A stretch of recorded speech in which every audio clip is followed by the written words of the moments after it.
지금도 그 얘기를 하는 걸 싫어하는 이유가 이 비정규직 문제 때문이에요, 사실은. 그래서 되게 상처를 많이 받으면 어떡해.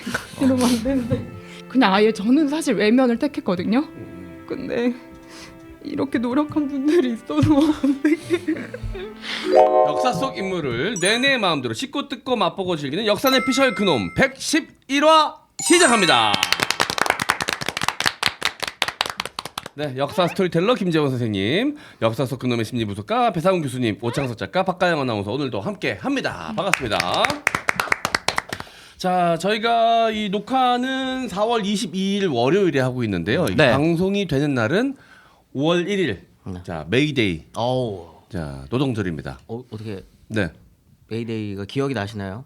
아, 그럼요. 대학교 때 네, 이 항상 제일 큰 행사 중에 하나가 이 메이데이였는데요. 오. 네. BY 노래 아닙니까? 저도 그건 줄. 메이데이, 메이데이. 원래 5월 1일 되면 네. 대학생 때 네. 다 같이 이제 시위 집회 시위를 모여서 하잖아요. 네. 그 노동조합분들과 함께 이렇게 시위도 아. 하고 이렇게 하는데 보통 밤을 새죠. 네. 경험이 없으신가요? 저 한 번도 안 해봤는데. 저도 한 번도 안 해봤어요. 저희 때까지는 그래도 했는데. 아 했었어요? 네. 제일 큰 행사 사실 다 전 학우가 다 같이 즐기는 건 이제 축제인데 이제 이 그 몇몇 이제 이 노동이나 이 노동 문제나 이런 거에 관련돼서 좀 고민이 있는 학생들끼리 그렇죠. 이제 모여서 이제 학생회 조직이 되어 있는 경우에는 그 제일 큰 행사 중에 하나가 이 메이데이죠. 이건 왜냐면 다른 학교까지 다 연대해서 그죠. 한 학교에서 이제 올해 메이데이는 어디서 열린다. 네. 저 때 아마 서울 시립대였나 외대였나 하여튼 그래서 저희 때는 이제 건대였어요. 건대에서도 많이 하죠. 그래서 이제 그러면 다 같이 가가지고 그 전부터 뭐 이제 신입생들이 이제 들어온 지 얼마 안 됐을 테니까 그죠. 이제 요걸 핑계로 신입생 애들 이제 교육이 들어가죠. 축제라 그러고 구라치고 어. 애들 꼬셔가지고 축제야 축제 데리고 가가지고 네. 노동자분들이랑 어. 술도 막걸리 술도 한 잔씩 먹- 이렇게 먹으면서 이제 교육받는 여기 이제 약간 필수 코스죠. 네. 저희는 저희 학교는 5월 5일이 개교기념일이죠. 고대는. 아, 네. 그래서 모릅니다. 고려대학교는 5월 5일이 개교기념일이라서 네. 5월 5일 날 어린이날 겸 뭐 축제, 저희 때는 대동대 축제 이렇게 되고 5월 1일부터 시작되는 겁니다. 5월 1일부터 그 행사를 하고 자연스럽게 5월 5일 넘어가는 그 주간을 만들어요. 이제 뭐 이거 지나간 얘기니까 그러면 이제 그 제가 대학생 때만 해도 노무현 정권이었고 시작은 김대중 정권에서 했고 노무현 정권으로 넘어갔죠. 네. 생각보다 굉장히 네. 연세가 있으시네요. 그럼요. 네. 아, 이게 귀엽다고 웃으십니다. 귀엽네. 이게 웃으시는데. 전두환 씨부터였죠. 나는 전두환 탱크를 봤어. 니들 탱크 본 적 있어? 아니 그래서 사실 뭐 이렇게 이 집회 시위를 빡세게 하지 않던 시절이에요. 사실. 그죠, 맞아요. 네. 네. 그래서 굉장히 평화로운 시기였고 그렇기 때문에 크게 막 이렇게 이 전희경들이랑 그 마찰이 벌어지는 경우가 잘 없었는데 옛날에 이제 그런 습성이 남아 있어가지고 일단 화염병은 만듭니다. 일단 화염병은 만드는데 들고만 다니죠. 들고만 다닙니다. 화염병을 들지 않아요. 제조하는 걸 배운 마지막 세대인가요? 그러면 형님이? 저는 아예 몰라요. 저는 누구한테 가르쳐 준 적이 없으니까요. 저를 이제 가르쳐 주는 사람은 윤종훈이라고. 조사해 보면 알아. 동대문에서 지금 간장게장집 하고 있습니다. 그럼 한총련 소속이셨나요? 아니요. PD 계열이었습니다. 아, 저는 이제 네네. 그쪽 소속은 아니고 이제 네네. 친 PD 계열이었는데 막 괜히 막 가르쳐요 막. 이제 병에다가 물 같은 거 넣어놓고선 던지는 법을 가르칩니다. 이렇게. 위로 던지면 안 된다. 네. 밑으로 깔아야 된다. 이러면서 가르치면 언더스로로 던져요. 언더스로로. 오버로 하면 안 된다. 그러면 위험하다. 이게 중간에 하늘에서 터지는 경우도 있고. 그렇죠. 그럼 이제 큰일 왜냐면 나죠. 이게 갑자기 빠지면 신나가 하면서 우리 편에도 피해를 입을 수가 있고 네. 경찰들도 위에 떨어지면 위험하니까. 위험하죠. 네. 그래서 분리한다. 불길을 쫙 내는 거예요. 이렇게 소서리스인가 그처럼 불길을 만드는 거야 이렇게. 소리스. 디아블로 해. 파이어월이에요. 파이어월이에요. 파이어. 불 불병 던지면 네. 이게 쫙 나가면서 불길이 쫙 튕깁니다. 이렇게 일자로. 네. 법사 계열이네요. 네. 법사 계열. 재원 쌤 만든 적 있어요? 저희 때는 없었어요. 그렇죠, 없었죠. 저희 때가 이제 노무현 정권 때 대학생 시작해서 네. 군대 갔다 와서 이제 이명박 정권으로 바뀐 세대잖아요. 네. 저희가. 맞습니다. 근데 저희가 군 제대했을 때가 난리가 한번 났었어요. 기억나시는 분들이 있을 텐데 그때 네. 광우병 광우병. 관련해가지고 집회 시위가 갑자기 불같이 일어날 때 이제 저도 이제 대학 생활을 했었고 또 과가 저는 이제 사학과다 네. 보니까 안 할 수가 세지 없죠. 사학과 세지. 보통 마지막까지 학생 운동하는 분들이 남아 있는 과가 이제 사회학과, 사회학과. 나 사학과, 네. 요렇게 인문대 요렇게가 조금 남아 있었거든요. 어느 학교나 사회대가 제일 세죠. 그렇죠. 네. 네. 사회학 인문대는 네. 셉니다. 그래서 저도 이제 그렇게 했었고 그 다음에 이제 꽃병이라고 하죠. 꽃병. 화학과는 꽃병의 제조를 담당하고 있어요. 성분을. 네. 그래서 8대2. 8대2는 뭐로 섞어요? 석유8, 신나이 신나2. 저런 거는 안 배웠습니다. 신나3. 왜냐하면 붙는 것과 오래 가는 것 여기에 0.5는 페인트를 넣습니다. 왜냐하면 페인트는 늘어붙어요. 그래서 여기 붙이면은 꺼지지 않게 잘 알 겁니다. 그런 식으로 이제 괴롭히는 방법들을 제일 짜증납니다. 제일 진짜. 짜증나는 방식을 꽃병 처음 들어봤어요. 꽃병이라고 꽃병이라고 불렀어요. FB라고 부르는 어. 건데 그런 걸 화학과 애들이 합니다. 꽃병. 저는 이 여기까지. 단어를 이제 들어본 게 예전에 무릎팍도사에 김미경 강사가 나왔습니다. 나는 이제 꽃병 만든다 뭐 이런 은어를 얘기했었어요. 그리고 2부가 나갈 예정이었는데 조선일보에서 표절 논문을 제기하면서 2부가 살짝 2부가 즉시 중단됐습니다. 그렇죠. 어떤 의도였는지는 뭐 여러분들 다 아실 겁니다. 왜 갑자기 2부가 나가지고 볼 수 없는. 네. 기억나네요. 네. 네네네. 아무튼 오늘은 이제 그 메이데이를 맞이하여 노동자의 역사 중에서도 네. 이제 전태일 열사에 대한 이야기 원래 이거 안 하려고 했는데 왜냐면 이게 또 가슴 아픈 이야기이기도 하고 네. 내가 안 하려고 했는데 우리 또 작가님이 먼저 추천해줬어요. 네, 좀 했으면 좋겠다라고 해가지고 제가 또 거기에 그럼 이것도 의미 있을 것 같다라고 해가지고 이제 가져온 네. 주제고요. 작가님이 요즘에 혹시 방송사에서 근로기준법에 대해서 그 이유는 모르겠습니다. 네, 뭐 사장님과 무슨 관계였는지 뭐 어떤 일이 있었는지 모르겠는데 사장님 글 뭐로 쪼르지 않는데 혹시라도 좀 부당하다고 생각되면 나가시면 돼요. 혹시 조합을 만들려고 하는 건 아니지? 여기 내에서 조합 만들 수가 없는데 굳이 해달라고 하더라고요. 아니 힘드시면 나가시면 돼요. 우리 저기 뭐냐 M장기의 제작진 태업 1등이거든요. M장기에게서 부당한 제일 것들이 망고 없어요. 제일 망고땡 하는 거 제일 없는 작가가 역사의 피셜 그놈 작가입니다. 뭐 제 김재원 쌤이 뭐 대본 다 쓰고 그거 정리만 하면 되는데 뭐. 아무튼 네. 그래서 준비한 주제라는 거를 이제 먼저 말씀을 드리고 일단 오프닝에서 제가 꼭 여쭤보고 싶었었던 게 있습니다. 노동자 혹은 노동이라고 하면 떠오르는 이미지들이 좀 있으신가요? 뭔가 땀 흘려서 일을 해야 될 것 같은 현장직의 느낌. 또 뭐 노동자 하면 이렇게 떠오르는 이미지? 일하고 그걸로 돈 받는. 오. 네. 근데 한국 사람들한테 노동자라고 하면 사실 좀 어색한 표현입니다. 노동자라는 표현 잘 안 써요. 근로자라는 표현을 자꾸 그렇죠. 쓰려고 하죠. 네. 노동자라는 표현을 굉장히 깊이 해요. 네. 노동자라는 이 단어에 어떤 정치적 색깔을 많이 입혀놨죠. 네. 와. 저희 그 자연계 쪽은 네. 과학기술 노동자라는 말을 저희 세대 때 처음 쓰면서 네. 뭔가 이상하다는 느낌을 많이 얘기하지만은 그래도 정체성으로는 그게 맞는 거다. 연구자이지만 노동자이다라는 개념도 저희는 그럼요. 많이 썼었어요. 네. 사실 이 대한민국 국민 중에 노동자가 아닌 사람을 찾기 더 그렇죠. 어려운 일일 텐데 이 노동자라는 단어 안에 굉장히 이제 빨갱이라는 이미지를 함께 넣어놔가지고 노동자라는 말 쓰는 것만으로도 불편하게끔 사실 이 프레임이 짜여져 있죠. 그 정도로 노동자라는 표현은 한국 사회에서 부정적입니다. 그래서 주로 많이 쓰는 표현이 근로자라는 표현인데 사전적 정의서부터가 달라요. 네. 근로자는 근로에 의한 소득으로 생활하는 사람인데 근로라는 게 근면한 노동이라는 뜻입니다. 네. 그러니까 노동자의 어떤 이 뭐랄까 전형적인 모습을 모범적인 모습을 그러니까 근로자라는 단어 자체가 품고 있죠. 그렇죠. 근면해야 된다라는. 네. 그러니까 열심히 일한다, 해야만 한다라는 걸 넣은 표현이에요. 이건 사실 조선 시대부터 쓰던 표현입니다.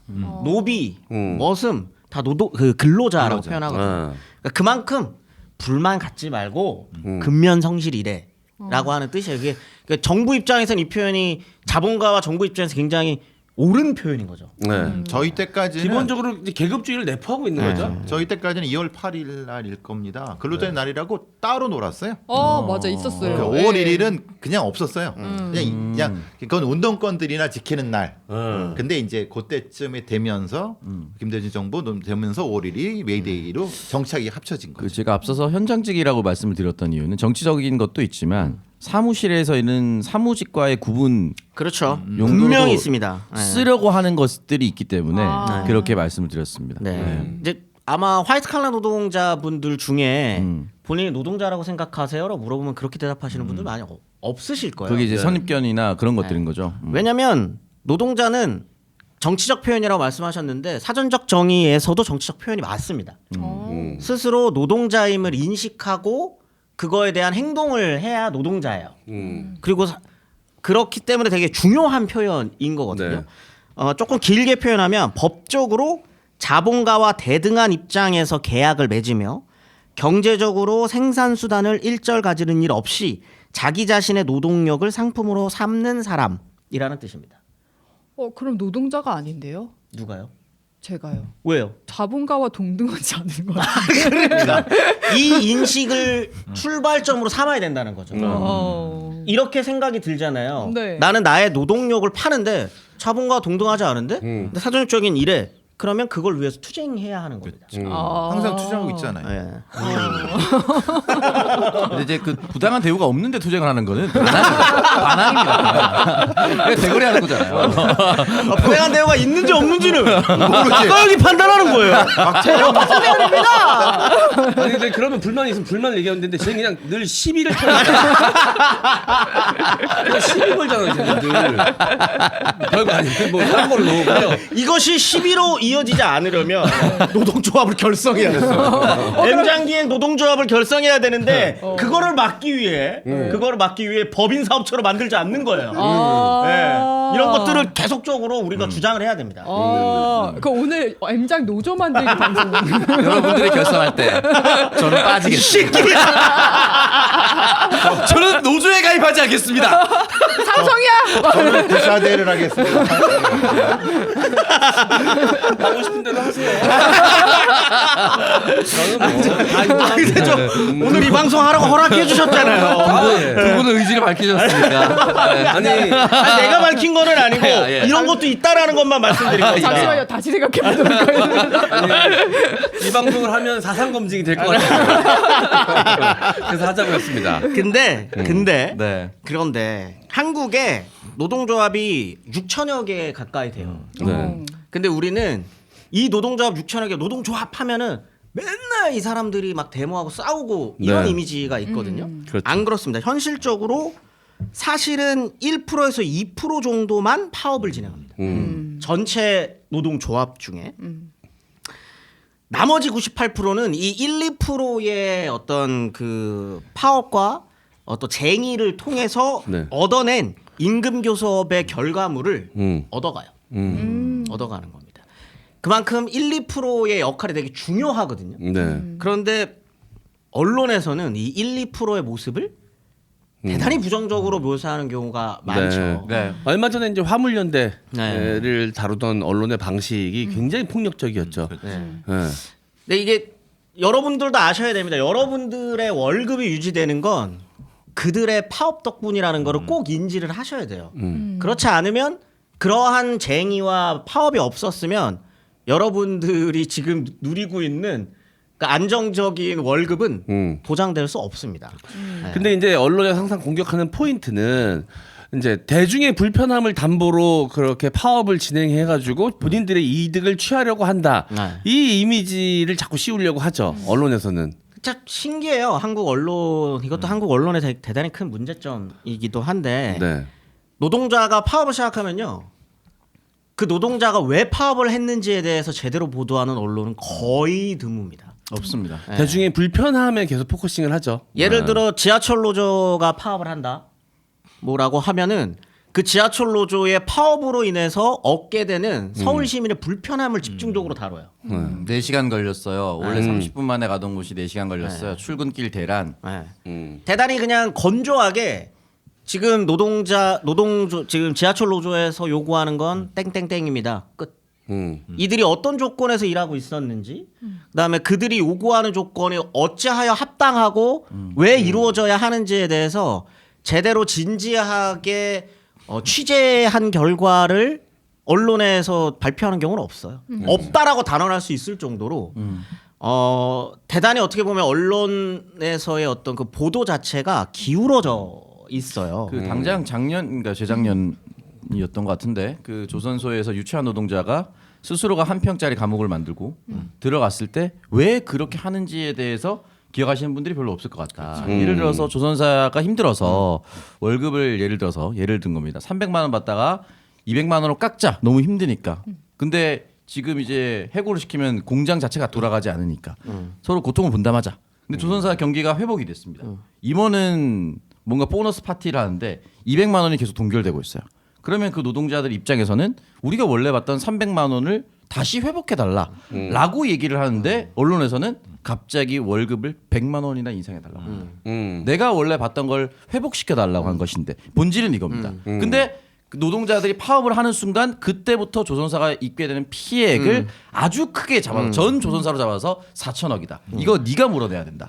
이런 식으로 시작됐던 게 사실상 이제 노란봉투법에 대한 배경입니다. 네. 그 얼마 전에 또 이제 언론에서 버스 기사들이 한 달에 500만 원씩 받는다. 그러면서 굉장히 부적절한 것처럼 이제 보도를 했어요. 네. 버스 운전을 하는데 500만 원씩이나 받아라는 이제 불편한 시각이 담겨져 있는 거죠. 그게 왜 불편한지는 난 이해가 안 되지만 그래서 봤더니 그 500만 원도 모든 수당을 다 받아갔을 때 500만 원인 거야. 그렇죠. 야근 수당부터 시작해가지고 추가 근무 할 수 있는 거 다 해서 풀로 땡겼을 때 그렇게 한 2달 일하면 쓰러질 겁니다. 다들 죽어요. 네.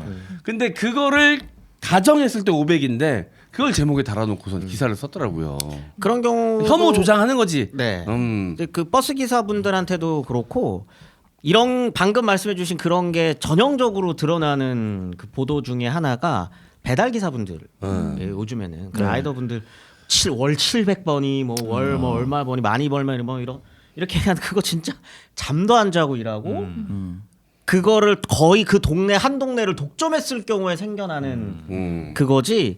평균 임금이 절대로 그럴 수가 없고요. 중간에 떼어가는 돈도 굉장히 많고요. 근데 그런 거에 대해서는 아무도 이제 주목하지 않죠. 예, 지금 그런 건 사실 언론의 좀 큰 문제라고 생각이 들어요. 근데 어쩔 수 없죠. 언론은 이 자본가들하고 결탁이 돼 있을 수밖에 없고 광고주들이 다 거대 자본가들이기 때문에 그들의 이익을 대변할 수밖에 없는 구조로 되어 있죠. 사실 언론은. 그 외국은 근데 이렇지는 않습니다. 네. 일단 아까 말씀해주신 것처럼 한국은 연구 노동자도 어색하게 그렇죠. 느껴요. 연구 노동이라는 개념이 있음에도 불구하고 왜냐면 그들이 그럼 연구하는 사람이 무슨 자본가입니까?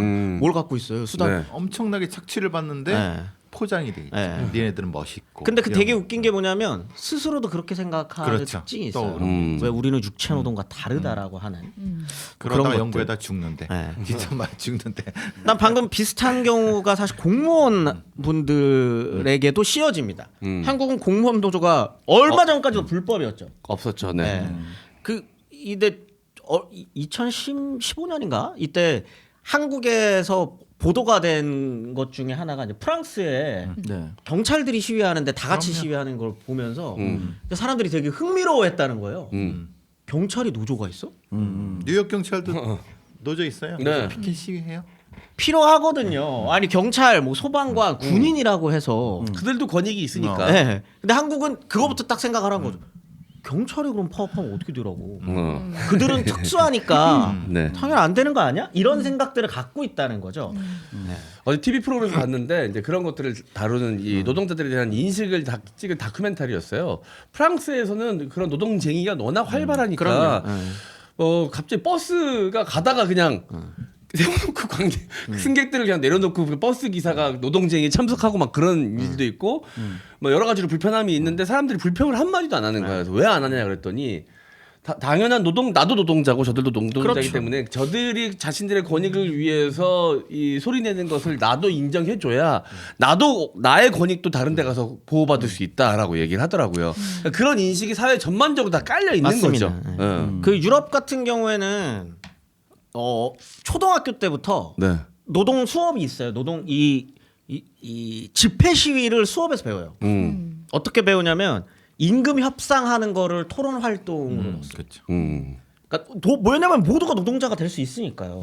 그리고 대다수가 노동자니까 네. 이 스스로의 권익을 만들어 나가는 과정을 초등학교 때부터 배우는 거죠. 네. 그렇게 되면은 임금 협상을 하고 노동 쟁의를 하고 파업을 하는 게 이상하고 나쁜 거다라는 인식이 안 드는 거예요. 초등학교 때. 그러면 뭐 이제 부모님한테 가서 이번에 말 잘 들었으니까 요구르트 4개로 늘려야 된다. 엄마와 자식 간의 관계는 자본가와 노동자의 관계가 아니잖아. 죄송한데 어렸을 때는 엄마는 자본가입니다. 자녀 노동자라는 말이 아 이렇게 희화화시키지 마세요. 설날에 춤 시키지, 노래 시키지. 그래서 이제 걔네들은 고등학교 졸업하고도 정치에 쉽게. 네. 중학교 때부터 정당 활동을 쉽게 또. 그럼요. 예, 네. 그래서 부분이니까. 고등학교 졸업하고 국회의원 네. 될수 있는. 네. 그래서 오늘은 이제 그런 노동자들의 역사를 알아보는 중에 네. 전태일 열사의 역할이 네. 굉장히 컸습니다. 그렇기 때문에 이제 5월 1일 노동절을 맞아서 전태일 열사에 대한 이야기를 다루려고 네. 합니다. 네, 알겠습니다. 오늘 주제는 전태일입니다.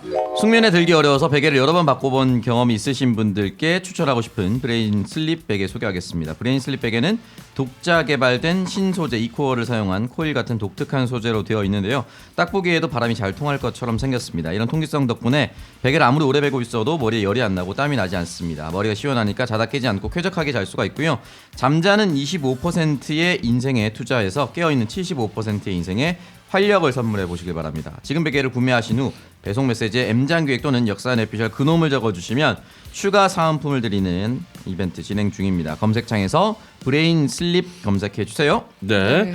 자, 여기 이제 독특한 소재로 되어 있고 굉장히 탄력감이 좀 있고 통기성도 좋아서 아, 네. 베시면 지금까지 내가 뵀던 베개하고는 아예 차원이 다른 베개다라는 느낌을 네. 받으실 수가 있을 텐데 일단 이 탄력감이 굉장히 좋아요. 그래서 네. 통통 이렇게 약간 탄력이 딱 뱄을 때 그 편안함을 느끼게 해주는 그런 부분인 것 같습니다. 네, 네. 살짝 공중에 띄워준 그런 느낌이에요.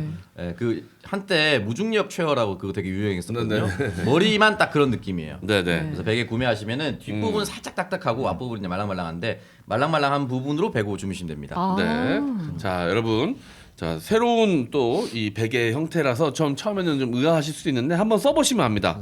아, 이게 진짜 통기성이 너무 좋아가지고 머리 열 많은 사람들은 무조건 써야 되겠구나라는 생각을 하시게 될 겁니다. 네. 저도 쓰면 쓸수록 만족하는 아주 독특한 베개예요. 이게 좀 높은 형태가 교수님이 들고 계신 게 이게 좀 높은 거고 이게 좀 낮은 형태거든요. 네. 둘 중에 하나 골라서 사용하시면 됩니다. 가영 씨 어떻게 잘 쓰고 계세요? 네, 저는 이거 쓰고 너무 좋아서 엄마도 선물해 주려고 네. 들어가 봤더니 또 신제품이 지금 어. 나오고 있더라고요. 네네. 그래가지고 이렇게 목까지 받쳐주는, 특히 경추 받쳐주는. 네. 그래서 그걸로 지금 사볼까 생각 중입니다. 네, 자 여러분 이렇게 네. 주변 사람이 추천을 하게 되더라고. 이게. 맞아요, 맞아요. 신기합니다. 내가 써보고 너무 좋으니까 주변 사람, 나도 동생한테 저도 이제 추천해줘서 하나 보내줬는데 동생도 아직 이제 도착 안 했나 본데 써보고 이제 후기를 제가 전달해드리도록 하겠습니다. 여러분 네. 브레인 슬립 베개였습니다. 자, 산삼 순백에서 산삼의 대중화를 위해 야심차게 만든 산삼 시대 광고입니다. 산삼이 좋은 줄 알지만 금전적 부담을 아직 경험하지 못하신 분들을 위해 만들었고요. 산삼 시대는 값싼 한약재는 물론이고 잔탄검, 덱스트린 등 어떤 인공 감미료도 넣지 않았습니다. 7년근 산양산삼 70%에 목에 좋은 도라지를 배합하여 먹기 편하게 스틱에 담았습니다. 첨가물 제로, 100% 국산 천연 원료입니다. 까다로운 스마트 햇섭 인증도 받았고요. 그 어렵다는 미국 FDA 등급도 통과했습니다. 홍삼값의 산삼을 놀라운 가성비와 만족을 안겨드릴 산삼시대 꼭 한번 만나보세요. 산삼순백의 유명세를 이용한 유사 상품이 돌고 있으니 검색하실 때 꼭 산삼순백 브랜드 확인하시고 구매해 주시기 바라겠습니다. 전화 문의는 1666-1080 1666-1080입니다. 네, 조금 있으면 또 어버이의 날이 네. 녹화 어버이날. 방송날 기준으로 다가오고 또 있습니다. 어버이날이라 그러죠? 어버이의 날이라고 잘 안 합니다. 그래요? 어버이날입니다. 어버이날. 네. 네. 네, 자, 선물하기 여러분. 좋다. 네, 어버이날에. 선물하기 좋을 것 같습니다. 네. 자, 그리고 이거는 이제 가격도 탄삼 순백에 비해는 또 훨씬 좀 더 저렴하죠. 저렴하고 먹기도 네. 편하기 때문에 자, 나한테 큰 돈 쓰기 부담스러워하시는 분들 의외로 많이 계세요. 선물은 비싼 거 하더라도 그런 분들은 산삼 시대로 한번 시작해 보시면 좋을 것 같고요. 늘 말씀드리지만 어르신들 선물로는 산삼 순백만한 게 없습니다. 맞아요. 네. 제일 좋아하시는 것 같아요. 잘 챙겨 드셔야 되는데 들고 다니기도 편하고 또 회사원 분들도 연필꽂이나 이런데 또는 여성분들 작은 백에도 들어가는 사이즈이기 때문에 들고 다니시면서 건강 관리하기 너무너무 좋습니다. 네. 가격도 저렴하니까 여러분 홍삼값에 산삼을 만나보시면 되겠습니다. 네, 산삼 시대였습니다. 주변에 손상된 손발톱으로 고민하시는 분들이 생각보다 많습니다. 거뭇거뭇 변색되고 두꺼워진 손발톱, 거칠거칠 약해진 손발톱, 울퉁불퉁 파고드는 문제성 손발톱으로 고생하시는 분들을 위한 제품을 소개해드립니다. 8년 연속 미국 판매 1위였고요. 2023년에도 압도적 판매 1위를 하면서 이제 9년 연속 미국 판매 1위 기업인 캐라셀에서 국내외 임상시험과 특허 성분으로 인증받아 만든 캐라셀 패치입니다. 캐라셀 패치는 사용법이 정말 간편합니다. 문제성 손발톱에 붙이고 8시간 주무시기만 하면 관리 끝인데요. 다른 제품들은 바르고 닦아내고 또 바르고 그러다가 흘리고 묻고 관리하다 귀찮아서 포기하시는 분들이 정말 많습니다. 하지만 이 캐라셀 패치는 붙이는데 5초만 투자하시고 8시간 집중 케어를 받아보세요. 노랗거나 두꺼워진 발톱은 전부 밀어내고 깨끗한 발톱이 자라는 효과를 눈으로 확인할 수 있습니다. 네, 자 여러분 캐라셀 패치. 네. 요거는 정말 이게 진짜 요물입니다, 요물. 저희 몇 번이나 말씀드렸지만 저희 어머니가 한 번 쓰시고 너무 좋아서 네. 지금 4박스째 보내드리고 있습니다. 이건 이제 끊기지 않았으면 좋겠다. 끊기지 않았으면 좋겠다라고 직접 의사를 또 네, 네. 보내고 있습니다. 왜냐면 이게 어머님들 보면 이제 오랜 동안 이제 주방에서 일하시면서 손발톱 상태가 안 좋으신 경우가 많아요. 네. 오래 서 있고 네. 또 그러면은 네네. 그래서 이제 아예 포기하고 사시는 경우가 많은데 요걸 써보면 내 손톱이 예전에 내 손톱이 아니네, 내 발톱이 예전에 발톱이 아니네, 문제성 발톱이 아니네, 새로운 발톱이 나네, 건강한 이게 느낌에 만족감이 굉장히 높으시더라고요. 네. 자, 그러니까 사랑하는 어머니, 뭐 아버지도 마찬가지일 수 있어요. 상태가 좀 안 좋으실 가능성이 높습니다. 그러니까 부모님들 선물로도 좋을 것 같고요. 아니면 주변에 이제 요리하시는 지인분들 있으시면 네. 늘 물에 젖어 있기 때문에 손발이 그 손발톱 상태가 건강 상태가 안 좋을 가능성이 높거든요. 맞아요. 그런 분들한테도 선물해 보시면 좋을 것 같습니다. 캐라셀 패치, 자 연고 형태가 아니라 패치입니다. 그래서 사용하기 더 편안합니다. 많은 이용 부탁드리겠고요. 기억해 주세요. 캐라셀 패치였습니다. 구독, 좋아요, 알림 설정까지 딸랑딸랑. 너무 어색한가? 자, 이 노동의 인식에 대한 전반적인 이야기를 저희가 네. 좀 나눠봤습니다. 자, 전태일 열사 이야기는 어디서부터 시작하면 좋을까요? 전태일 열사의 삶으로 바로 들어가면 될 것 같아요. 네. 일단 뭐 해방 이후에 한국의 노동시장에 대해서는 저희가 몇 번 다룬 적이 있기도 하고 네. 알고 계실 거다라고 생각이 들어서 사실 전태일 열사의 삶은 그런 한국의 어떤 그런 산업 구조를 압축적으로 보여주는 삶입니다. 네. 그래서 그냥 전태일 열사의 삶을 보면 한국의 산업 시장이 어떻게 발전했고 그 안에서 노동자들은 어떤 희생을 요구당해 왔는지가 다 보여요. 그래서 그 삶을 쭉 따라가 보면 느끼시는 바들이 좀 있으실 것 같아서 네. 쭉 한번 이야기를 해보려고 합니다. 네. 전태일이라고 그냥 네. 칭하겠습니다. 예. 전태일이 이제 딱 얘기 들었을 때 사람들은 다 서울 분인 줄 아시는 분들이 되게 많아요. 일단 청계천에서 네. 노동을 활동을 하고 했으니까. 뭐 네. 이랬다고 미싱. 해가지고 그렇죠. 재단사. 네. 그것도 굉장히 중요한 얘기를 하셨는데 뒤에 가서 설명드리겠지만 네. 다 급이 굉장히 디테일합니다. 그 급에 따 그 노동자의 급에 따라서 네. 받아가는 어떤 임금의 차이도 굉장히 크고요. 근데 전태일은 굉장히 급이 높은 노동자예요. 거기서. 네, 네. 그 노동자 안에서는 꽤나 안정적일 수 있는 급의 노동자였습니다. 사실은 그게 되게 중요하거든요. 왜냐하면 그럼에도 본인의 몸을 던져서 네. 투쟁을 했다라고 하는 게 굉장히 더 중요한 걸 네. 수도 있어요. 그 사장 혹은 자본가 입장에 서서 계속 일만 했어도 어느 정도 그 월급은 보장되는 직위에 있었다 이 말씀이신 거죠? 그렇죠. 재단사입니다. 정확히 얘기하면. 재단사였고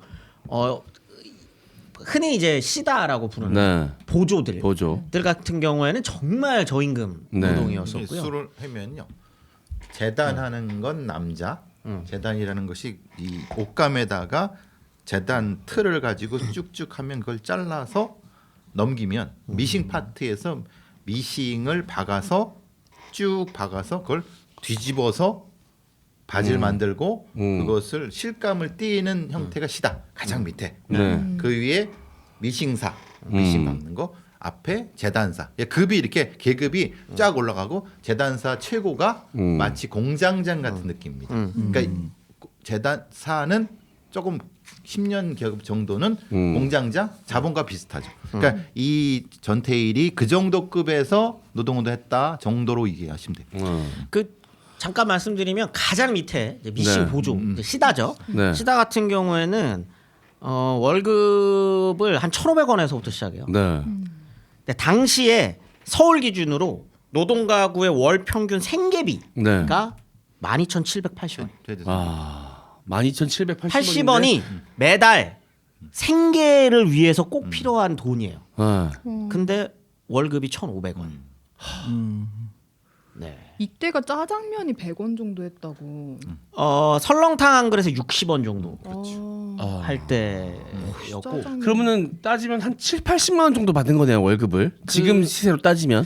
그냥 딱 집어서 그렇게 말하기는 이제 힘들 수도 있어요. 왜냐하면 또 그 안에서는 좀 다르니까 네. 70만 원도 안 될 겁니다. 한 50만 그래서 원 그 정도? 사람들은 네. 밥을 그걸 맛집고바라고 하는데 그 이런 데의 밑에서 그냥 해 먹어요. 그러니까 밥을 사 먹지 못해요. 그 돈으로 안 돼요. 그리고 그 옆에 벌빵 같은 데에서 자고 거기서 먹고. 그러니까 거의 그런 형태로 하기 때문에 그게 가능한 거죠. 아니 그래도 저처럼 밥 많이 먹으면 막을 수가 이게 없죠. 식비도 막을 수가 없는 상황인 거네요. 굶죠. 못 먹어요. 못 먹어. 그래서 이게 되게 그 유명한 일화 중에 네. 하나인데 그 전태일 같은 경우에는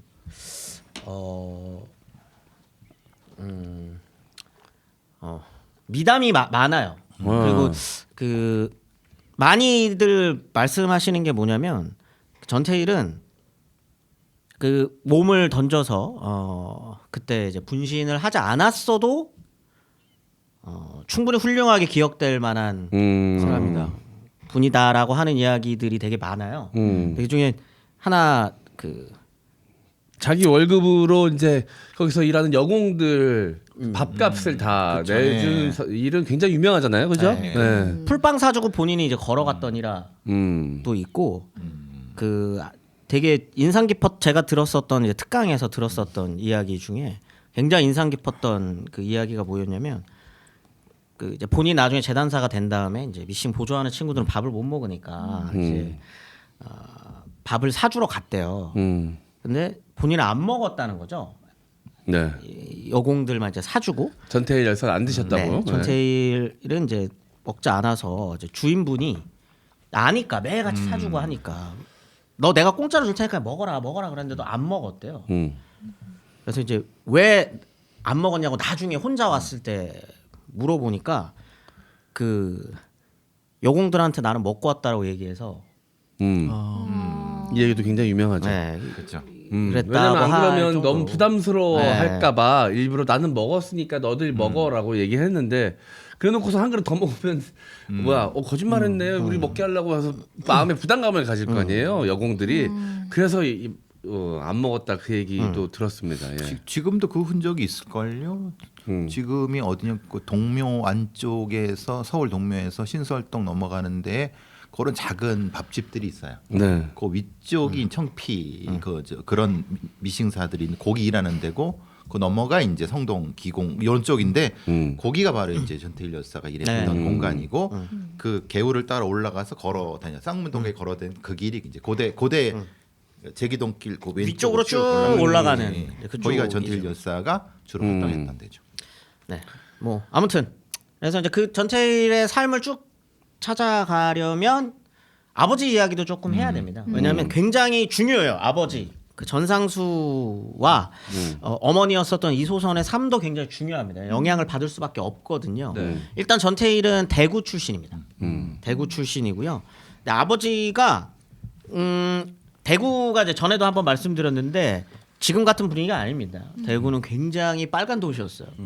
예, 빨간 도시였고 노동 투쟁이 굉장히 활발했었던 곳이었어요. 네. 아버지도 거기에 영향을 굉장히 많이 받았었던 분이었고 일단 아버지가 재봉사였습니다. 재봉사.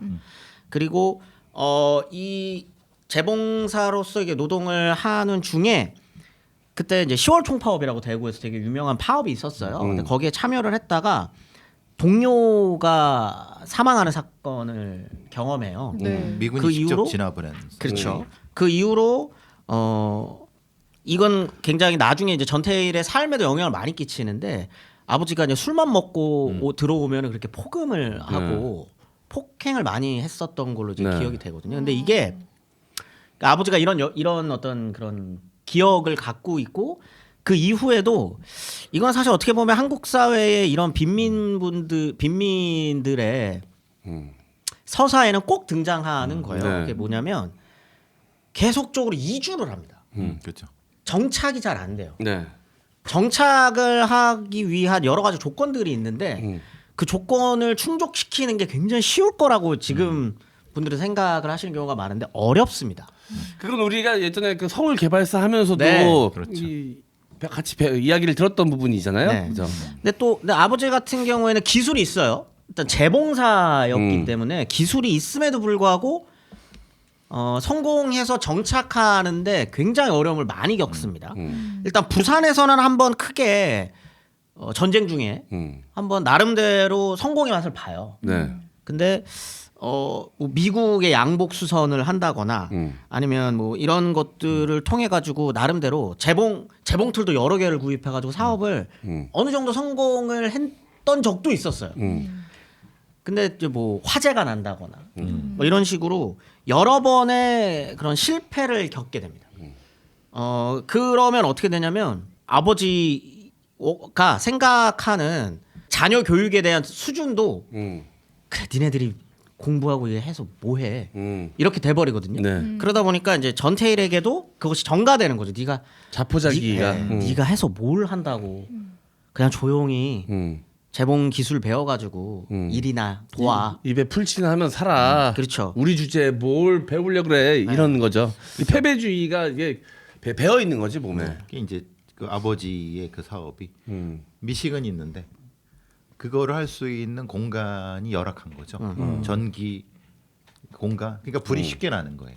그러니까 이제 폭 망하는 거죠. 그러니까 자기는 실력이 있어서 그걸 하지만 그걸 기업화한다는 건 사실은 또 다른 자본이 들어가니까 무너지고 부산 갔다가 또 하다 무너지고 그래서 이런 것들이 반복되는 게 우리 그 시대에 그냥 대단히 일상적인 거예요. 그러다가 망하면 빈민가 소위 말하는 우리가 뭐죠? 그냥 거리에서 생활하는 그게 반복된 게 전태일의 삶이었던 거죠. 네. 부산에서 이제 그 사업이 실패를 하고 난 다음에 1950년대 후반에 서울로 갑니다. 네. 서울로 가서 염천교 밑에서 이제 가족이 다 같이 노숙을 네. 해요. 근데 그게 또 생활이 이제 쉽지가 않잖아요. 그러다 보니까 다시 대구로 옵니다. 네. 대구로 와서 또 뭔가 하다가 이것도 되게 굉장히 일반적인 서사거든요. 그게 뭐냐면 이제 자녀 교육을 안 시키고 이제 자녀들이 이제 그러면은 또 그 취업 전선을 뛰어드는 거죠. 그러다가 부모님과의 갈등이 계속적으로 생겨요. 왜냐하면 또 공부하고 싶기도 하고 뭐 이러기도 하고 그다음에 집안 사정상 또 트러블이 생길 수밖에 없고 이러면 가출을 합니다. 이것도 굉장히 일반적인 과정이거든요. 네. 그러니까 10대 중반 정도가 되면 다들 가출을 해요. 근데 이거는 이제 지금의 비행 청소년들의 가출이 아니라 네. 생계를 위한 가출인 겁니다. 생계를 위한 가출. 그래서 전태일 같은 경우에도 또 서울로 혼자서 가출을 동생 데리고 가출을 하기도 하고 가출을 하게 되면은 또 찾아가는 곳도 아까 말했던 것처럼 가족들이 대구에 있다 부산 갔다 서울 있다가 이렇게 옮기잖아요. 그러면 이것도 되게 일반적인 경우인데 그럼 부산에도 거처를 했었던 곳이 있고 지인이 있어요. 네. 그래서 서울에도 뭐 염천교든 어디든 생활했던 곳이 있잖아요. 네. 그런 데를 계속 돌아다니는 거예요. 뿔뿔이 흩어져서 계속적으로 그런 생활을 합니다. 근데 그런 생활을 하다가 결국은 64년쯤이 됐을 때 네. 전태일이 먼저 올라오고 그래서 이렇게 동생 데리고 오거든요. 동생 네. 데리고 와가지고 보통들 생활하는 게 서울역이랑 그다음에 그 남대문 네. 남대문 밑에서 노숙을 하는 거예요. 그냥 노숙입니다. 노숙을 하거든요. 그 노숙을 하고 있다가 엄마도 이소선 여사죠. 이소선 여사도 이것도 가출이 아니라 또 남편과 찢어지는 거예요. 그냥 살 수가 없으니까. 아니 이게 다 같이 뭉쳐 있으면 먹고 살기 너무 그렇죠. 힘드니까 네. 이제 각자 도생이 각자 도생하는 예. 거예요. 그래서 64년에 이제 이소선 여사도 서울 올라옵니다. 왜냐면 이때는 식모살이를 많이 해요 서울에. 식모가 중산층 정도 되면 다들 식모로 쓰거든요. 그럼 일자리가 생기는 거니까 네. 올라옵니다. 이소선 여사도 올라와요. 그러다가 엄마를 만나요. 이것도 되게 우와 이거 무슨 드라마 같다라고 하는데 근데 되게 그 모이는 일반적인 사람이 경우예요. 거기죠. 거기니까. 왜냐면 모이는 데가 뻔하거든요. 음. 그 염천교 밑이나 아니면 네. 서울역 근반이거나 아니면 남산 밑에 자락에 있는 그런 데예요. 거기가 다 있다가 연결되면은 염치홍교 저기 남대문 거 보면 거기가 다 삼각 거기에요. 다 연결되는데요. 예. 거기에 이제 가장 이제 노동자를 필요로 하는 공간들이 거기 다 몰려 있으니까 그렇죠. 돈 일자리가 벌려면 뭐 글로 갈 수밖에 없는 상황인 거죠. 기계꾼이라든가 이런 거 하고 뭐 이런 거 다. 이게 뭐 이렇게 학교 다니는 게 그렇게 힘들다고라고 생각하실 수 있는데 이때 이제 60년대 중반까지 고등학교 진학한 남성의 비율이 28%입니다. 중학교 남성 진학률이 58%예요. 그러니까 절반은 중학교 교육도 못 받는다는 소리입니다. 중학교 여성은 더 낫죠. 그렇죠. 여성 같은 경우 고등학교 진학률이 10%입니다. 10%. 네. 이런 시절이기 때문에 학교 교육을 받는다는 거는 다 거의 진짜 특수한 사람들의 이야기다라는 거. 아무튼 그렇게 해서 64년에 그냥 지나가다가 만나요. 만나서 어머니를 그냥 길거리에서 만나거든요. 네. 길거리에서 만났는데 이렇게 그 적어놨습니다. 전태일 열사가 몇 달 전보다 퍽이나 많이 늙어 보이는 어머니와 마주쳤다. 그래서 엄마를 만나서 엄마랑 이제 돈을 모아 본 거예요. 엄마가 어느 정도 각자 갖고 번 있고. 돈을 그렇게 해가지고 모았던 돈으로 남산동에 옛날 유엔 호텔이라고 하나 있었거든요. 네. 근데 거기 부지에 판자촌이 이렇게 생겨요. 네. 거기에 들어갑니다. 여기는 저번에 이제 서울 그거에서도 말씀드렸지만 철거와 개발이 계속적으로 반복되는 곳이었기 때문에 거기서부터 출발해가지고 계속 철거당하면 옆으로 옮기고 네. 철거당하면 옆으로 옮기고 이러는 중에 시장 바닥에서도 아버지도 만나요. 네. 아버지도 온 거죠. 아버지도 온 거예요. 이제 대구에 있다가 네. 이게 그렇게 이상한 게 아니라는 거예요. 그래서 결국은 가족이 다 만납니다. 네. 64년 정도가 되면은 뿔뿔이 막 가출도 했다가 하다가 이렇게 하다가 결국은 서울에서 다 같이 만나게 돼요. 근데 이때 동생을 그 고아원 같은 데다가 맡겨놓고 일을 하다가 네. 가족이 다 모이게 됐을 때 그때 델러- 찾아오게 되죠. 그게 이제 64년 정도의 일이고요. 64년에 그래서 이제 집을 당연히 판자촌이지만 판자촌에서 이제 같이 살다가 아까 말했던 그 동대문에 네. 시다모직 광고를 보게 되고 처음으로 음. 사실상 첫 직장이죠. 네. 직장을 갖게 됩니다. 그때 월급이 1,500원이었고요. 당시 이제 하숙비가 하루 하숙비가 120원이에요. 10일 지나면 월급이 거의 다 끝나는 나가는 거죠. 네. 그러니까 이 판잣집에 다 같이 사는 거예요. 각자 돈 다 모아서. 그러면 사실은 네. 집값으로 다 나가는 겁니다. 네. 뭐 엄마라고 뭐 얼마나 더 벌었겠어요. 음. 비슷하게 버는 거거든요. 네. 뭐 아버지라고 뭐 얼마나 그다음에 술 먹어야 될 거 아니에요. 네. 그러면 이거 모아 놓으면 모을 수 있는 돈은 이제 거의 없는 거죠. 이게 미싱 보조로 올라서게 되면 그래도 조금 뜁니다. 미싱 보조로 올라가면 3,000원. 미싱 보조로 올라가면 3,000원인데 그럼에도 고정적 수입이 있다는 것 자체가 기적입니다. 일을 할 수 있다는 게. 일을 하고 고정적인 수입을 할 수 있다는 것 자체가 어마어마한 거예요. 그래서 전태일 같은 경우에는 일기를 다 남겨놨어요. 네. 그 일기가 다 이 연구의 기초거든요. 근데 뭐라고 써있냐면 평화시장은 천국이다라고 써놨습니다. 일자리가 많으니 3,000원을 받을 수 있다는 것 자체가 천국이다라고 써놨어요.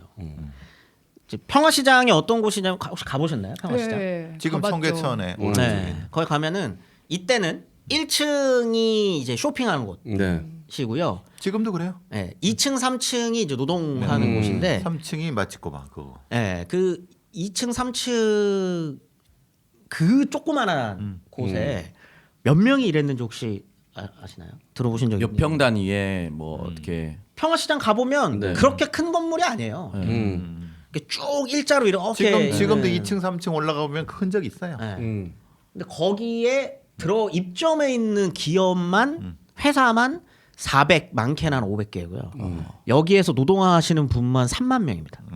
3만 명이요? 네. 네. 그 건물 하나에서? 네. 거기가 쭉 평화, 청평화, 동평화 쭉 연결되는 그 네. 그러면은 대충 상상을 하실 수 있을 거예요. 어떻게 해야 이 3만 명이 일을 할 수 있는지 이렇게 들어가야 돼. 그렇죠. 그 재현해 놓은 데가 있거든요. 전태기념관이나 이런 데 기념관 가면 없어요. 일단 150cm 정도예요. 높이가. 네. 네. 이렇게 쭈그리고 역으로 들어가는 거죠. 생각하시면 이거를 3분한다고 생각하시면 돼요. 네, 이거 분할을 하는 거예요. 높이를 네. 그러면 3분하나 생각하면 위에 공간을 나눠 써야 한 되니까. 단에 미싱으로 해서 받고 그걸 밑으로 떨어뜨리면 그걸 다시 실밥을 띄우는 데가 있고 뒤집고 이렇게 하기 이게 이 공간을 3분에서 하는 거로 생각하시면 돼요. 여기에 이렇게 들어가는 게 아니라 우리가 3층으로 있다고 생각하시면 돼요. 요 인원이. 그래서 그렇게 많이 들어가는 거예요. 일단 당연히 이제 창문 같은 거 없고요. 쫙 모아놓고 그래서 폐병이 많이 걸리는 거예요. 실밥 때문에. 물을 못 마시게 합니다. 화장실 가는 화장실 가야 되니까. 점심에 국물 나오는 요리를 금지시켜요. 그렇지. 근데 그렇게 일을 하는 거예요. 그렇게 그냥 계속 일만 하는 거예요. 하루 16시간 일을 합니다. 네. 하루 16시간 일을 해서 받는 돈이 이 정도인 거죠. 왜 전태일이 노동운동을 시작했냐라고 하면 항상 나오는 그 일화가 하나 있어요. 네. 그 일화가 같이 일하던 그 시다 중에 어린 소녀인 네. 거죠. 평균 연령 15세입니다. 15세. 그러면 12, 13세부터 노동을 시작하는 애들도 있다는 거예요. 이게 사실 이거 듣고 계시는 분들의 어머니들 중에도 이렇게 노동하셨던 분들이 꽤나 있으실 거고 네. 서울로 올라오셔가지고 이 노동을 하셨던 분들이 그런 공간에서 16시간 일하면 폐가 남아날 수가 없어요. 폐가 남아날 수가 없습니다. 근데 이제 전태일이랑 같이 일하던 시다 중에 한 명이 피를 토했는데 일단 병원을 안 가려고 해요. 뭐냐면 병원을 가면 잘려요. 일 못 하니까. 예, 잘립니다. 그다음에 그 전염병이라도 있을까 싶어가지고 잘라버려요. 그래서 전태일이 계속 병원 가자 그러는데 안 갈라 그래요. 근데 그런 모습을 계속적으로 지켜본 거죠. 전태일이. 그래서 결국은 병원을 데리고 가거든요. 병원을 데리고 가는데 사진을 찍었더니 폐가 그냥 아예 다 그냥 녹아 내렸을 정도로 폐가 이미 망가져 있는데도 그 아이가 했던 말이 잊혀지지가 않는다는 거예요. 전태일한테 뭐라 그랬냐면 옷이랑 손에 피가 묻어 있는데 피를 닦고 싶은데 닦을 데가 없어요라고 라고 이야기를 하는 걸 들으면서 조금 이 현실을 바꿔야 되지 않을까라고 하는 생각들을 조금 키워나갔었던 것 같습니다. 근데 이제 그게 이제 66년서부터 조금씩 이런 이야기들이 그 일기에 나오기 시작을 하거든요. 그래서 처음으로 노동 현실에 대한 이야기를 하기 시작한 것도 요 무렵이에요.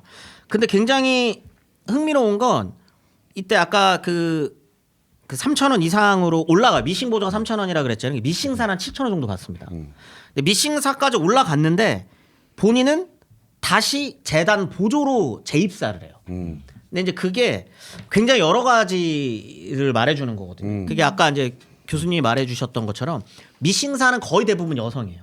그렇죠. 그렇기 때문에 남성들이 주로 하는 재단사를 하기 위해서 전직한 걸 수도 있고요. 네. 두 번째는 재단 보조에서부터 출발해가지고 재단사까지 올라가면 네. 이게 목소리가 좀 커질 수 있습니다.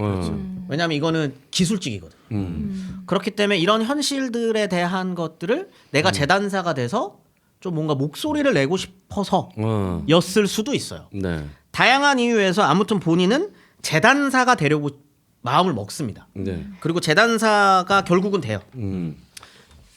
이때 이제 미싱사 같은 경우에서 그 임금을 보면은 최저 7,000원에서 많게는 한 25,000원 정도 받고요. 재단사가 되면 한 15,000원에서 30,000원에서 35,000원까지도 받을 수 있습니다. 한 달에. 네. 근데 아까 말씀드렸던 것처럼 노동자 생계비가 이미 그 이상 거의 비슷한 수준이었기 때문에 뭐 최고급 재단사가 된다고 해봐야 한 가구의 최저 생계 정도를 할 수 있는 거예요. 네.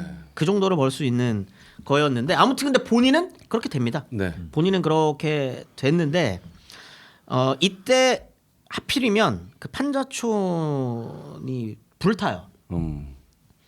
그래서 살고 있던 전태일의 집이? 집도, 예, 불이 타버리고 집도 피해를 입고 어렵게 그 판자촌을 구매했었는데 그걸 피해를 입고 이때 이제 창동으로 옮기게 됩니다. 그러니까 지금은 쌍문동인데 그때는 이제 창동이라고 네. 불리던. 이것도 제가 서울 개발사 때 한번 말씀드렸는데 네. 그쪽이 이제 많이들 이전을 하는 지역이거든요. 딱 그 서울 개발사에서 배웠던 그 이동 경로대로 이동을 했네요. 맞습니다. 네. 네, 그렇게 이동을 하는. 근데 그게 모두가 그래요. 네. 모두가 그래. 여기서 창동으로 가는 사람이 있고요. 이 동네에서 목동으로 가는 사람이 있는 거죠. 그죠. 그래서 또 그 두 곳에서 투쟁이 일어나는 것 이렇게 연결이 되는데 아무튼. 근데 이때부터 그 본인이 스스로를 회고할 때 그런 이야기를 계속해요. 언제부터인지는 모르지만 감정이 약해지기 시작했다. 조금만 불쌍한 사람을 보아도 마음이 언짢아 그날 기분은 우울했다. 그러니까 태생적으로 좀 이 마음이 좀 네. F라 그러나요? 요즘 표현으로 하면 F였던 사람이었었던 다른 거죠. 사람들의 고통이나 이런 것까지도 자기가 함께 이렇게 감정이입을 해서 느끼는 타입이셨던 것 같아요. 네. 공감을 잘 하시는 분. 그러다 보니 이제 아까 말씀드렸었던 것처럼 이제 풀빵 네. 사주고 본인은 걸어다니고 막 이런 일을 이제 하게 되는데 그 걸어가는 길을 보면 이 연구는 참고로 요즘에 이제 노동운동사를 주로 많이 네. 연구하시는 임강순 선생님이 이제 이 연구를 많이 하시는 분인데 그분이 이제 이런 거를 한번 따라가 본 거예요. 여기서 출발하면 평화시장에서 출발해서 창동으로 가는 길을 한번 쭉 본 거죠. 이 시절. 네. 그랬더니 굉장히 흥미로운 부분들이 많이 보인다는 거예요. 네. 그게 뭐냐면 이렇게 쭉 가다 보면 한쪽은 평화시장이랑 그 열악한 노동 환경이 보여요. 한쪽은 그거를 판매하는 이제 호화스러운 네. 쇼핑센터들이 반대쪽에서는 쫙 불빛이 네. 펼쳐지고 있고 또 한쪽에서는 어린아이들이 노동해가지고 겨우겨우 먹고 사는 모습이 보이는 반면에 조금만 더 걸어 올라가다 보면 이쪽으로 쭉 따라 올라가면 이제 왕십리 쪽으로 해서 네. 쭉 가는 거거든요. 글로 가면은 지금도 있습니다. 덕수상고라고 네. 야구로도 되게 유명한 거기가 보인다는 거예요. 그럼 거기도 지금도 그래요. 한쪽은 빈민가가 쫙 펼쳐져 있고요. 판자촌. 한쪽은 요즘 분들은 이해 못 하시겠지만 이때 덕수상고 나오면 쪽밀리트입니다. 그죠? 네. 은행원 은행원 되고, 가는 거. 그게 이 길을 따라서 계속적으로 반복된다는 거예요. 한쪽은 빈민가 굉장히 노동 환경 열악한 한쪽은 이제 막 서울 시내가 조금씩 도시화가 되면서 네. 상업 시설이 막 들어서고 이런 게 이 창동으로 올라가는 길에 계속적으로 좌우를 통해서 이 계급 간의 격차가 그 길을 따라 쭉 이어진다는 거죠. 그걸 매일같이 바라보는 전태일의 어떤 심정. 근데 본인은 언제나 그 빈민, 그 노동자들의 어떤 그 모습만을 보일 수밖에 없었던 삶. 네. 본인은 뭐 재단사로 승진하고 뭐 이렇게 해서 했겠지만 동생들은 여전하거든요. 여동생 같은 경우 똑같고 어머니 같은 경우에 똑같이 열악한 환경에서 노동을 해야 하는 이런 상황들을 출퇴근길에 매일같이 봐야 하는 어떤 그런 심정들 이런 게 이제 반복되었었던 거죠. 거기서 이제 빠진 게 네. 창신동이라고 게 어린 아이들이 몸을 파는 애들이 있었습니다. 그것도 되게 중요합니다. 네, 창신동에 김광석이 살았던 고 지역 창신동 지역이 노동 밀집 지역인데 거기서 이제 아동 성매매가 있었다고요? 10대 중반 그때쯤이죠. 아동 성매매가 아니라 이제 청소년 선매. 맞습니다. 그렇죠. 네. 그런 거죠. 그 왜냐하면 그런- 평화시장에서 네. 일하다가 율락가로 그렇죠. 갔었던 여공들의 이야기는 대단히 유명한 굉장히 많은 지금도 숫자였어요. 신설동 창신동 넘어가는데 유적이 있습니다. 그러니까 작은 일종의 성매매인데 이런 술집 같은 그런데 그러니까 그게 지금도 보여요. 아직 개발 안 돼. 노동자들을 대상으로 한 성매매였던 거죠? 그렇죠. 그렇게 연결되고 그게 이제 소위 말하는 그렇죠. 그리고 전업으로 넘어가시는 넘어가 분들이 또 있는 있고 거예요. 마장동 집창촌 넘어가고 그 마장 집창촌이 저기 미아리 집창촌으로 넘어가는 그게 지금 말하는 그 길에 연결되는 거예요. 그게 이제 전태일이 봤지만은 사실은 얘기하기 어려웠던 부분. 근데 이제 뭐 별거 아니라고 생각하실 수도 있지만 내가 출근하는 길에 누군가는 그 길 하나를 두고 누군가는 율락가로 가고 누군가는 정말 월급 1,500원짜리 일을 하러 들어가고 또 누군가는 퇴근해서 빈민가로 가는 모습들을 매일같이 보는데 반대편에서는 화려한 쇼핑센터에서 쇼핑하는 사람들과 굉장히 해맑게 그분들이 잘못했다는 게 아닙니다. 네네네. 누군가는 굉장히 해맑게 고등학교에서 친구들이랑 축구하고 네. 친구들이랑 등교하는 모습 같은 나이인데. 같은 나이인데 거기 미도파 백화점 올 네. 때 거기. 그 모습을 매일같이 출퇴근길에 본다고 한번 여러분들이 생각을 해보세요. 그런 이 사회 구조에 대해서 네. 고민하지 않을 수 없거든요. 근데 그걸 이제 매일같이 경험한 거예요. 이 네. 전태일이라는 사람은 그걸 보면서 조금씩 왜 우리는 이렇게 살아야 하며 왜 저들은 저렇게 살 수 있을까에 대한 구조적인 문제들을 고민하던 때에 근로기준법 해설서를 네. 손에 얻게 됩니다. 그게 이제 축조 근로기준법 해설서라고 하는 건데요. 네. 근데 요게 아버지가 줬다고 해요. 네.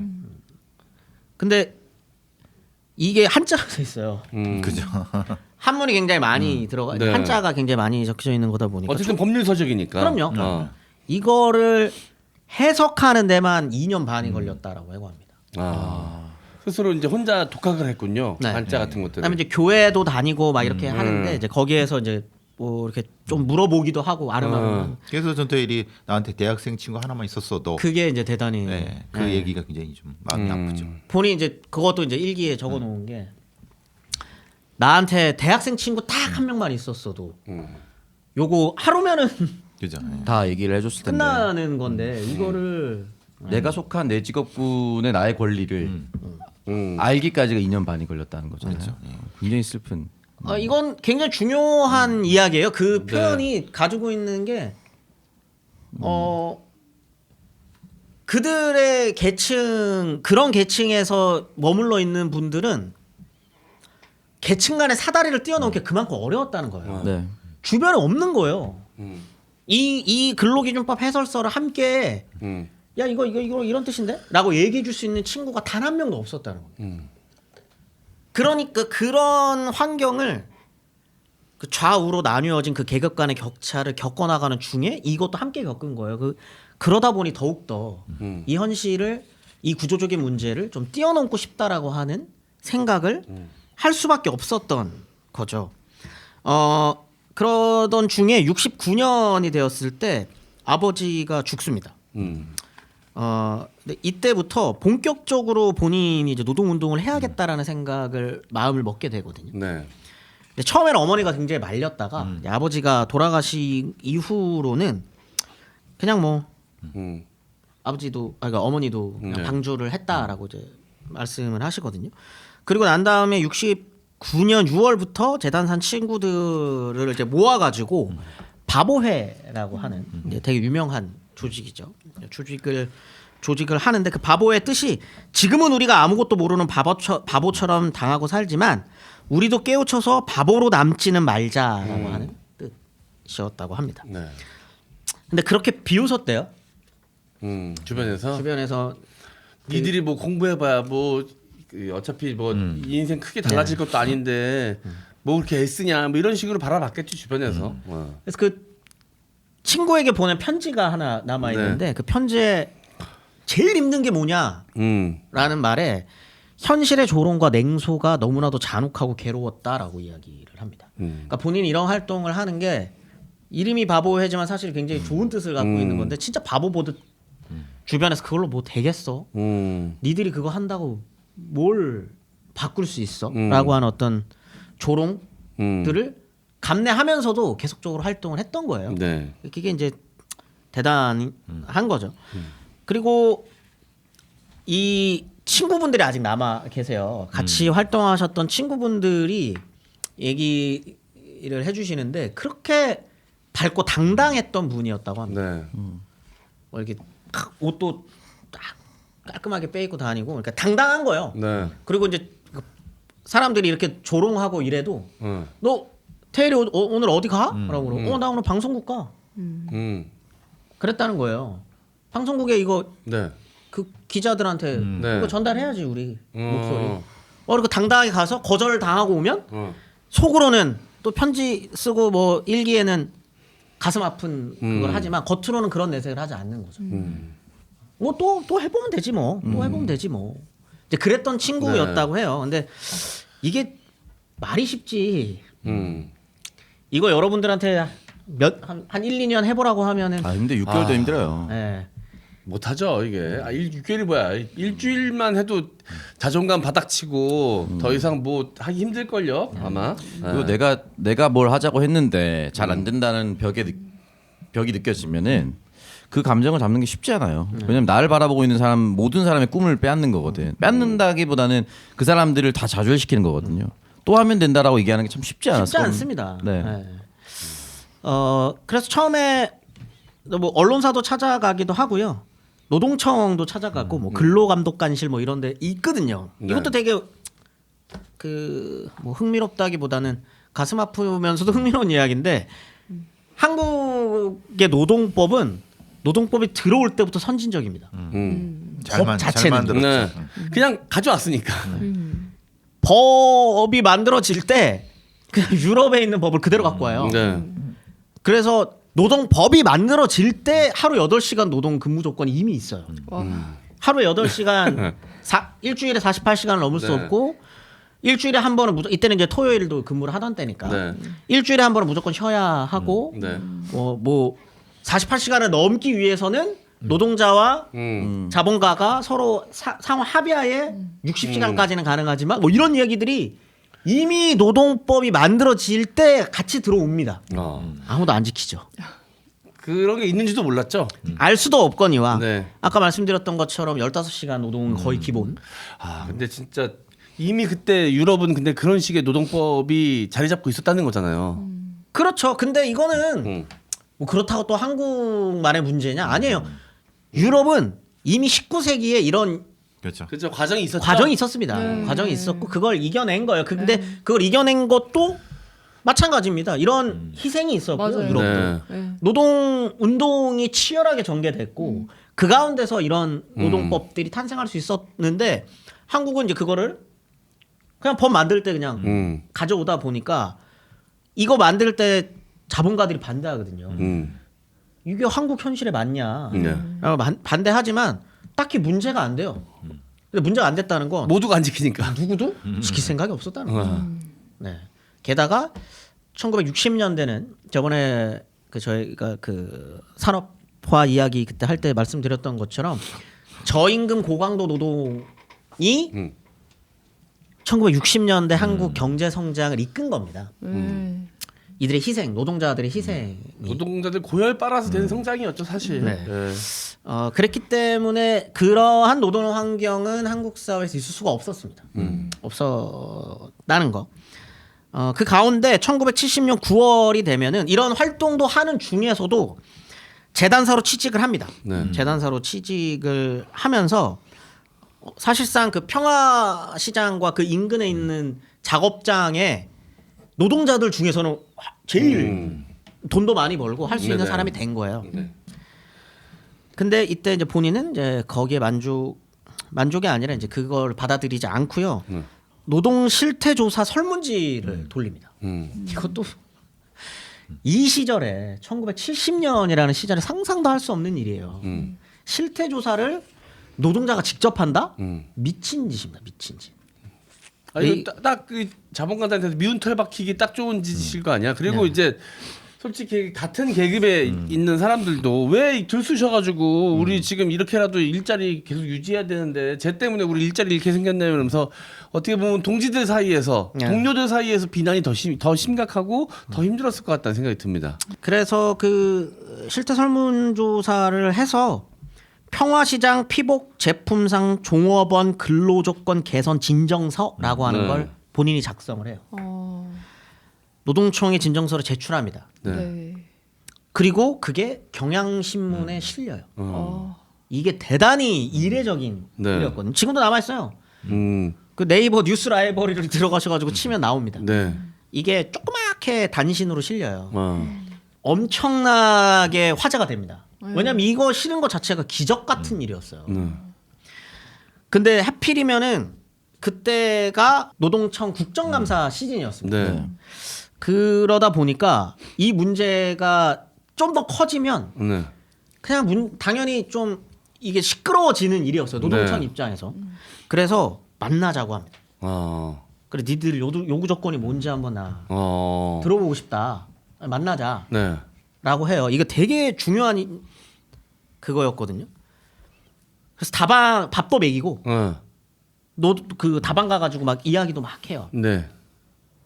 그리고 시간이 딱 됩니다. 국정감사 끝나는 시간 딱 바로 바로 태도가 이제 변해버리고요. 그리고 이제 들어주기로 했었던 것도 다 이거 내가 원래는 해주려고 했는데 지금 조건은 좀 아닌 것 같네라고 하면서 결국은 실패를 하게 되는 거죠. 그러니까 네. 한낱 1화 정도로 끝나버린 거예요.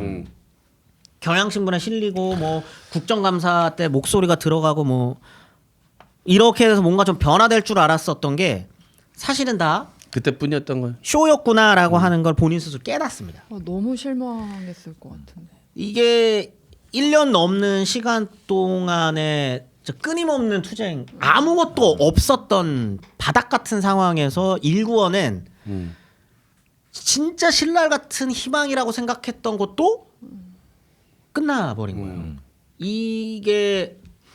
이게 엄청난 충격으로 다가가게 되거든요. 그리고 거사 날짜를 잡게 됩니다. 그게 이제 11월 13일로 계획을 하게 되고요. 이때 처음에는 이 11월 13일 날 이거 그냥 종이 쪼가리였어. 이 근로기준법 해설서 이거 종이 쪼가리니까 이거 화형식 하자. 이거 불태우자라고 하는 걸 서로 결의를 하고 11월 13일에 하기로 하는데 시작도 하기 전에 경찰들이랑 이제 고용주들이 동원한 깡패들이랑 같이 와요. 그래서 그게 짓밟혀 버리게 되고요. 동료들도 막 완전히 그러니까 이날 하기로 하자라고 했었던 사람들이 다 그냥 땅바닥에 주저앉아서 피켓 들고 막 있었던 게 다 그냥 네. 원천봉쇄한 거죠. 예. 그게 돼서 이제 다들 땅바닥에 앉아 있었대요. 그냥 그 친구들이 이렇게 회고하는 게 남아 있거든요. 네. 그러니까 무력 폭력 진압을 당한 거죠. 그렇죠. 네. 그래서 땅바닥에 앉아가지고 끝났다 이제 어떻게 하지 이러고 있는데 1시 30분이었어요. 네. 오후 1시 30분에 그냥 근처를 서성이고 있다가 저기서 전태일이 걸어오는 걸 다 같이 봤대요. 그 모습을 다 지켜보다가 어디 갔다가 온 거예요. 전태일이. 저기서 이렇게 걸어오더랍니다. 뚜벅뚜벅 그럴 거예요. 태일아 어디 갔다 와? 이렇게 물어보기도 하고 그러게 아무 말이 없었대요.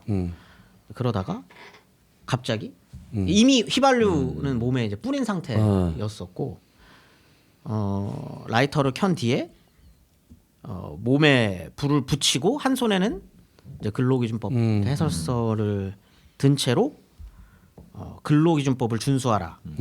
우리는 기계가 아니다. 일요일은 쉬게 하라. 노동자를 혹사하지 말라라는 말을 외치고 분신을 하게 됩니다. 그리고 이제 불타는 몸으로 그 앞에 국민은행이 네. 있거든요. 그 앞길로 막 뛰어나가다가 그 자리에서 쓰러져서 3분 동안 방치됩니다. 그러니까 아무도 그거를 어떻게 할 수가 없었던 거예요.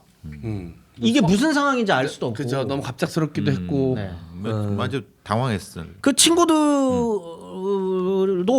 이게 무슨 상황인지 알 수가 없는 거예요. 당황했죠. 네. 그래서 그걸 그냥 3분 동안 방치를 그러니까 친구분들 이상해서 그런 게 아니라 네. 뭐 이게 뭐지? 정황이 없었던 거지. 그렇죠. 네. 이가 된 거예요. 그러다가 3분 정도 방치됐다가 이제 상황 파악이 어느 정도 된 다음에 네. 동료들이 이제 불을 껐는데 여기저기 많이 가입되어 있는 보험, 정작 필요한 순간에 혜택을 받을 수 있을까 고민되시죠? 내 보험 보장이 뭐가 되고 뭐가 안 되는지 여러분은 정확히 알고 계십니까? 그래서 여러분의 보험이 보장은 충분한지, 보험료는 너무 높게 내고 있는 건 아닌지 중간 점검이 꼭 필요합니다. 빠진 보장이나 중복된 보장은 없는지 확인하시고요. 불필요한 보험료는 줄여주고 숨어있던 보험금, 청구 못한 보험금, 몰라서 못 받았던 보험금을 찾아드리겠습니다. 여러 개의 보험사 상품을 비교해서 나한테 꼭 맞는 보험으로 제대로 진단해드릴 수 있는 보장 분석 전문가를 1대1로 매칭해서 제대로 된 상담 받을 수가 있습니다. 상담은 전화 1544-5788 또는 카톡 아이디는 JK6003입니다. 인터넷 주소는 보험장터.com으로 문의 주시면 상세하게 상담해 드리겠고요. 유튜브나 팟빵에서 링크 바로 연결도 가능합니다. 네. 네. 자, 보험장터 통해서 여러분들 기존에 가입하고 계셨던 보험 한번 점검해 보시길 바라겠고요. 새로 내가 좀 보험에 가입하고 싶다라는 분들도 그냥 주변의 지인들한테 지인 영업 당하셔가지고 가입하지 마시고요. 자, 슬기롭게 보험장터 통해서 여러 개의 보험회사의 보험 상품을 비교해 보시고 나한테 가장 최적화된 보험이 뭔지, 그리고 가장 효율적인 보험이 뭔지 고민해 보시고 찾아서 가입하시면 좋을 것 같습니다. 네, 대부분 그냥 지인들이 보험 한다 그러면 그냥 들어주거든요. 네. 근데 그게 나를 위한 보험일 가능성이 아주 낮아요. 그럴 수가 없습니다. 대부분 보험회사를 위한 보험이 많죠. 자, 여러분, 자, 나를 좀 더 생각하고 나의 건강을 생각하고 나의 가족을 생각한다면 이 좋은 보험에 드는 것도 꼭 필요하다고 저는 생각을 합니다. 그러니까 보험장터 1544-5788 통해서 자, 나한테 최적화된 보험, 나의 가족에게 최적화된 보험으로 가입하시길 바라겠습니다. 보험 장터였습니다. 네, 식사만 하면 튀어오르는 혈당 걱정 때문에 뭐 하나 맘 편히 먹기가 부담스러운 분들에게 네이버 리뷰수 2100여 건, 평점 4.9인 닥터엠 당엔을 소개드립니다. 닥터엠 당엔은 속이 편해지는 물로 유명한 닥터엠물을 제조수로 사용하였으며 식후 혈당 억제에 도움을 줄 수 있다고 알려진 바나바잎 추출물이 함유된 기능성 표시 식품 음료입니다. 물처럼 차처럼 거부감 없이 드시면서 혈당 건강도 같이 챙길 수 있습니다. 5주 동안 하루에 2-3병 이상 내가 꾸준히 마셨는데도 의미 있는 혈당 변화가 없다면 전액 환불해 드립니다. 2+1 이벤트 본 방송을 보고 내일 밤입니다. 내일 밤 자정까지 배송 메모란에 역사내피셜 그놈이라고 적어주시는 모든 분들에게 2박스 주문하시면 1박스 더 보내드리니까 참고하시길 네. 바랄게요. 자, 요거 이제 광고 때 쓰라고 보내주셨는데 많이 보내주셨거든요. 금방 동났어요. 이게 있으면 일반 생수는 아예 안 드세요. 우리 출연자들도 알아요. 이 닥터엠 당연히 좋다는 걸 알아가지고 이것만 먹습니다. 맞아요. 와, 그리고 이게 너무 잘 넘어가. 생수는 좀 목에 살짝 걸리거든요. 근데 이건 마치 기름 바른 것처럼 잘 꿀떡꿀떡 잘 넘어가고 실제로 밥 먹고 난 다음에 이거 먹으면 막 졸리고 막 그 나른해지는 혈당 스파이크가 확실히 좀 줄어듭니다. 그래서 진짜 오 신기한 물이에요. 그래서 저 개인적으로 집에서도 시켜 먹으려고 합니다. 사무실에 있는 거 먹으려고 그랬더니 너무 금방 동이 나가지고 안 되겠어요. 야 닥터 M 당연 물. 야 무슨 물을 주문 게 배송까지 시켜서 먹어라고 생각하시는 분들도 계실지 모르는데 네. 드셔보시면 압니다. 왜 사람들이 닥터 M 당 하는지 아시게 될 겁니다. 자, 많은 이용 부탁드릴게요. 닥터 M 당엔 물이었습니다. 동료들이 이제 불을 껐는데 이미 뭐 네. 그리고 이제 병원으로 실려 갑니다. 네. 병원으로 실려 가서 그 주사를 맞아야 되는데 네. 주사가 그 15,000원이었대요. 그게 전태일 급여로 계산하면 2년치 연봉이었답니다. 주사값이요. 당시. 근데 이제 이소선 여사가 일단 이거 맞으면은 화기가 가실 수 있다라는 얘기를 들은 거예요. 이소선 네. 여사가. 그래서 그 얘기를 듣고 내가 집을 팔아서라도 이거 갚아줄 테니까 그 좀 맞게 해달라고 의사한테 얘기를 했는데 의사가 근로감독관한테 가가지고 보증서 오면 내가 주사 놔주겠다라고 합니다. 근데 누가 봐도 행색이나 이런 것들이 그 돈을 못 낼 것 같으니까. 그렇죠. 그래서 이제 그 평화시장 담당을 하고 있는 이제 근로감독관한테 이소선 여사가 찾아갔는데 내가 뭐 때문에 당신 보증을 서줘요라고 퉁명스럽게 내뱉고는 도망치듯 자리를 이동했다라고 이제 기억을 하시거든요. 그리고 또 다시 의사한테 가가지고 그래도 한 번만 주사를 놔달라라고 하는데 그 약은 여기 없고 성모병원에 있으니까 그쪽 가서 맞으세요라고 또 거절을 합니다. 그러니까 사실상 간단한 응급처치를 제외하고는 아무런 치료를 받지 못했었던. 방치됐던 거네요. 네. 사후에도 그 사건이 있었던 후에도. 그죠. 성모병원이 화상 치료는 최고라서 아마 그쪽으로 우선됐을 거예요. 좀 늦었죠, 사실. 그래서 그 전태일 그 이소선 어머니가 이제 그 마지막으로 들었었던 이야기를 이렇게 해주신 그 되게 유명한 이것도 이야기인데 어머니가 손을 잡을 수도 없었고 다 온몸이 이미 불타 있었기 때문에 그 어머니한테 할 말이 있다고 전태일 여사가 이렇게 얘기를 딱 하는데 말이 안 나오는 거죠. 다 이제 화상 다 녹아내려가지고. 네, 네. 말이 안 나오니까 의사가 여기 기도를 찢었어야 됐대요. 네. 주사를 놓으려면. 네. 그러니까 주사가 아니라 이제 이야기를 하려면 이야기를 네. 하려면 이제 그래가지고 이제 이렇게 촥 하고 찢은 거죠. 그러면 이제 네. 피를 빼야 되잖아요. 그래서 피가 이렇게 탁 솟구치는데 이야기를 계속 했대요. 네. 어머니한테. 음. 그때 했던 이야기가 음. 그 노동자들은 암흑과 같은 세상에서 살고 있다 지금. 암흑과 같은 세상에 살고 있는데 여기 뚫은 작은 구멍이 이게 진짜 내가 어렵게 연 거다. 이게 희망으로 그래서 꼭 노동자들과 함께 이제 해달라라는 마지막 이야기를 네. 그러니까 본인이 이게 솟구치는데 꼭이란 말을 할 때마다 이렇게 솟구쳤대요. 근데 그걸 어머니가 본 거예요. 이제 그걸 보고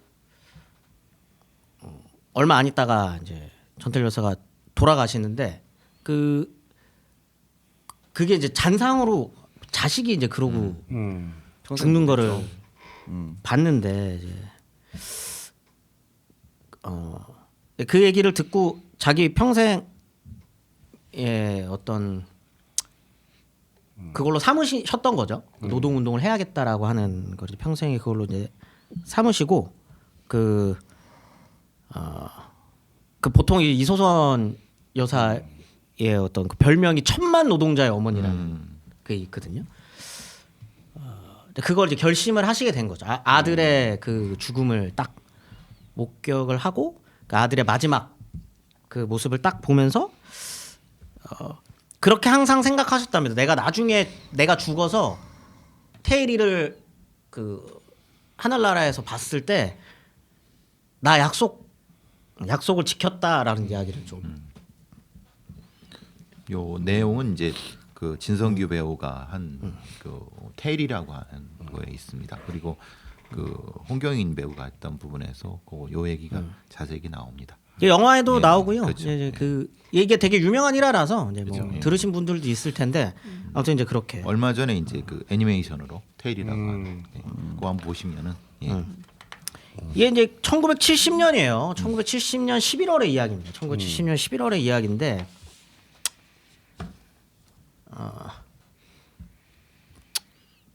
돌아가실 때 마지막 이야기가 그 얘기를 다 하고 돌아가실 때 마지막 이야기가 배고프다였다고 하거든요. 근데 지금 얼마나 달라졌을까? 네. 이제 사람들은 다 지금 막 귀족 노조니 뭐 어쩌고저쩌고 막 하면서 막 노동자들의 무슨 환경이 이제는 마치 막 너무 풍족해가지고 무슨 뭐 배부른 소리라고 생각하시는 분들이 있는데 얼마 전에 그 스크린도어 그 비정규직 노동자 친구 분이 가방에서 컵라면이 나왔어요. 구의역 김군을 얘기하는 거죠.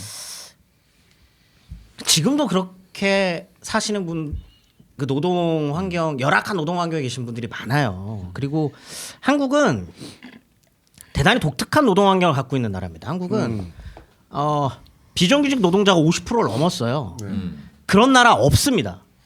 이 정도로 경제 성장을 이루고 이 정도로 자본주의화가 발전하고 고도화되어 있는 나름 선진국 반열에 있는 나라에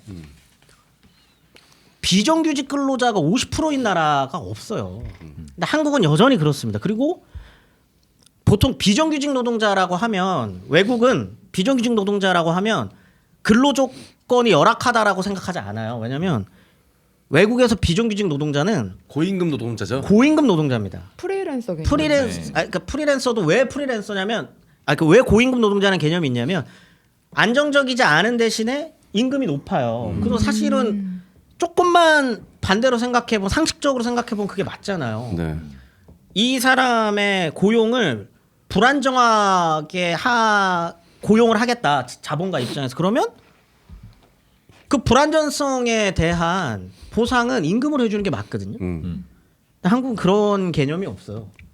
얘네가 수준이 떨어지니까 비정규직이 된 거고 거기에 맞는 노동임금을 줘야지라고 생각하는 게 한국 사회 네. 그렇거든요. 아무튼 지금도 한국 사회에 전태일의 죽음이 의미하는 바가 굉장히 큽니다. 그리고 조금만 곰곰이 생각해 보면 전태일의 죽음 이후 우리가 무엇이 그렇게 달라졌느냐라고 물어본다면 많이 좋아졌죠. 노동임금도 많이 올라가고 평균임금도 올라가고 그렇게 된 거 맞습니다만 아직까지도 여전히 넘어야 할 것들이 굉장히 많은. 네.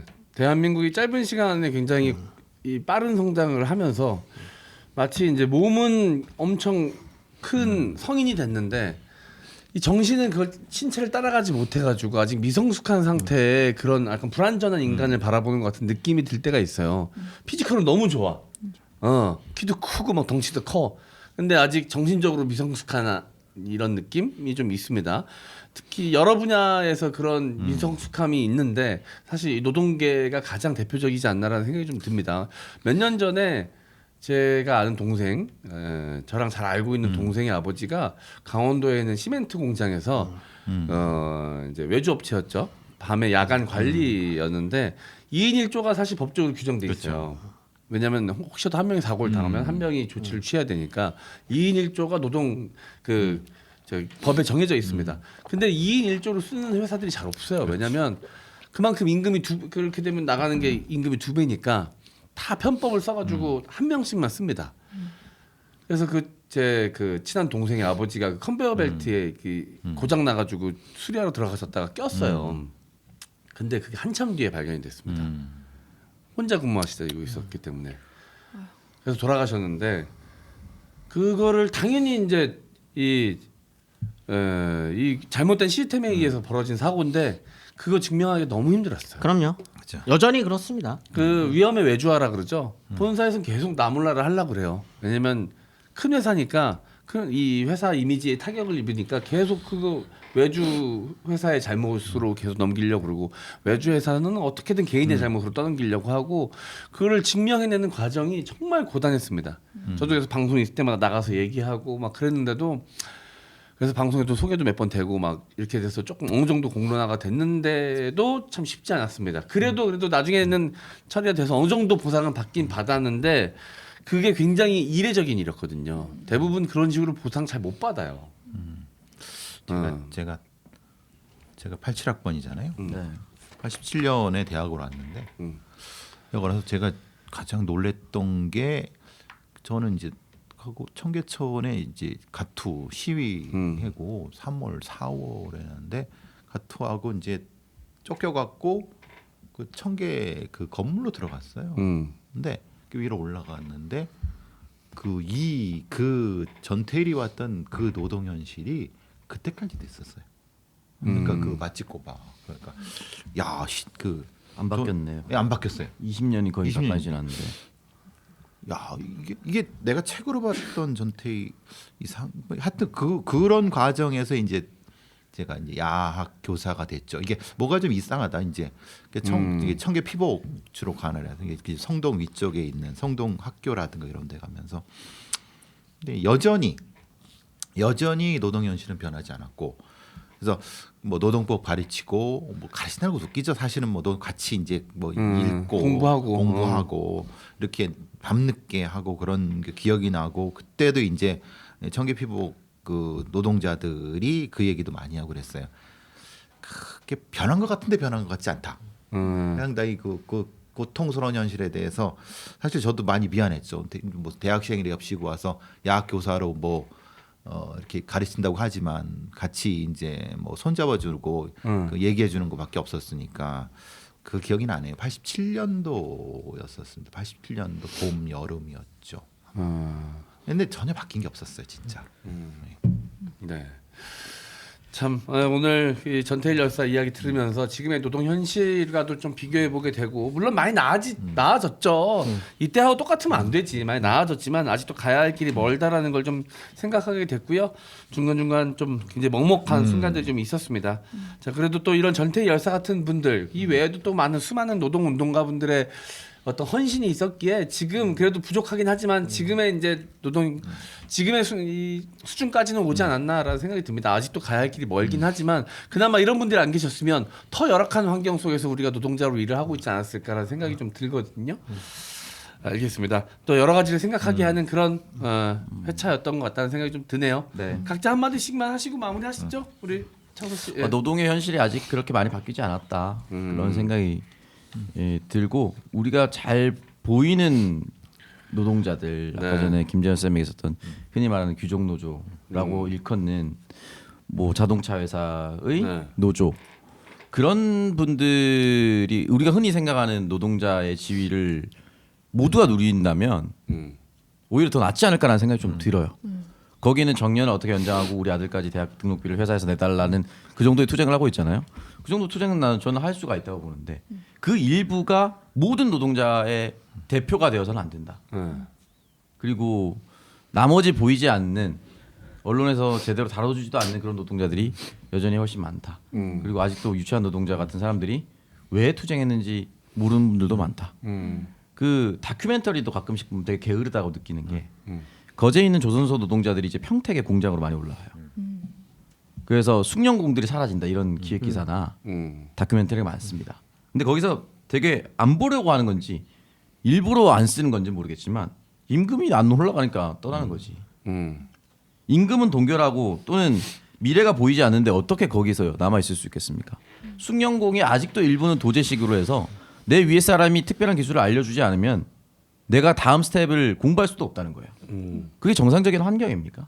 근데 숙련공이 떠난다는 되게 쉬운 다큐멘터리만 만들고 있는 걸 보면서 좀 참담하다는 느낌도 좀 들더라고요. 그리고 평택 공장으로 가서 월급 제대로 안 맞춰주면 안 내려간다라고 하는 노동자의 인터뷰도 담았으면서 왜 떠나왔는지에 대해서 본질적인 얘기는 많이 하지 않는 그냥 숙련공이 없어진다. 댓글 이런 것들 보세요. 중소기업이나 이런 데. 월급만 제대로 챙겨줘봐라. 사람 진짜 없는지. 그렇죠. 그러니까 처우와 환경에 대한 개선 얘기는 없고 뭐가 계속 없어진다는 얘기만 해요. 왜 없어지는지 좀 정면으로 마주할 그런 기획 기사도 많았으면 좋겠습니다. 네. 가요 씨도. 네. 그 제가 TV를 잘 안 보긴 하는데 지금도 가끔 TV를 켜면 절대 안 트는 채널이 있거든요. 그러니까 10년 정도 어쨌든 다녔던 회사인데 지금도 그 얘기를 하는 걸 싫어하는 이유가 이 비정규직 문제 때문이에요, 사실은. 그래서 되게 상처를 많이 어떻게 이러면 안 되는데 되게 상처를 많이 받았고 그 과정에서 힘든 일들이 너무 많았어서 그냥 아예 저는 사실 외면을 택했거든요. 근데 이렇게 노력한 분들이 있어서 근데 이제 보이는 네. 화려한 TV 속의 직업과 그 속에서 이제 노동자 일하는 권리나 처우는 또 다르거든요. 네. 그러니까 막 권리를 주장하면 그냥 자르고 임신해서 쉰다고 하면 자르고 요구하면 소송 걸어도 다 그거 막아내고 그러는 걸 10년 동안 겪으면서 진짜 수없이 잘려나가는 동료, 후배, 선배들 보면서 너무 마음에 상처를 많이 받았는데 근데 외부에서 보기에는 아나운서가 되게 화려한 직업이다 보니까 이렇게 공감해주지 못하는 부분들이 확실히 있고 아나운서인데도 그 기사를 제대로 써주는 기자분들도 없으세요. 미디어 오늘 정도에서만 다뤄주고 맞아요. 그래서 그런 것들을 보면서 진짜 아직도 저도 저 자신이 반성했습니다. 이게 힘들었다고 해서 외면하면 안 되고 계속해서 관심을 갖고 나부터 좀 실천을 해야 되지 않나. 오늘 이걸 좀 많이 깨달은 것 같습니다. 이렇게 격해지려던 게 아니었는데 너무 격하게 말을 하게 됐네요. 왜냐면 우리 모두의 이야기니까. 그럼요. 네. 네. 이 이야기 노동자 아까 점 시작할 때도 얘기했지만 노동자가 아닌 사람을 찾기가 더 쉽지 않아요. 사실 대부분이 노동자입니다. 네. 저도 그렇고요. 저도 뭐 회사를 운영하고 있지만 다른 채널에 출연할 때는 그냥 거기 고용된 계약직 노동자잖아요. 사실. 그래서 제가 이제 다른 방송에 출연하는 것도 놓치지 않으려고 하는 이유가 그 감각을 잃을까 봐거든요. 사실. 내가 계속 이제 내 채널만 운영하다 보면 운영자의 입장에서만 계속 생각할 것 같은 거예요. 사실 이득 뭐 소득만 생각하면 사실 그냥 내 채널만 운영하는 게 훨씬 낫거든요. 노동 대 시간 대비 효율을 따지면. 근데 이제 다른 방송 출연하는 건 뭐 인간적인 어떤 연 같은 것들도 있지만 아 이런 노동자의 감각을 잃어서는 안 되겠다라는 생각도 있거든요. 굉장히 큰 부분. 네 그런 생각이 좀 듭니다. 네. 노동자들을 이 죽음의 부검을 하면요. 네. 제일 많은 게 뭔지 아세요? 자살입니다. 자살. 자살인데 실제로는 노동자들이 죽음에 대한 부검 감정서는 포맷이 있습니다. 사실은 그건 자살은 아니에요. 사실은 그게 아니라 사고사예요. 산업재해. 그리고 그래서 이제 경찰 애들이 이 현장에서 죽거나 그러면은 이거를 사실은 사고사나 아니면 이렇게 처리해야 되는데 자살로 처리합니다. 그러니까 부검 감정서에 자살이라고 쓰면 안 돼요. 왜냐? 그건 지들이 판단할 문제가 아닌데 포맷이 노동자에 대해서는 이미 정해져 있습니다. 우리나라가 굉장히 자살률이 높다고 생각하죠. 사실 아닙니다. 왜 아니냐면 사실 그거는 산업재해입니다. 산업재해를 자살로 처리하니까 이쪽으로 처리하든 저쪽으로 처리하든 문제가 되죠.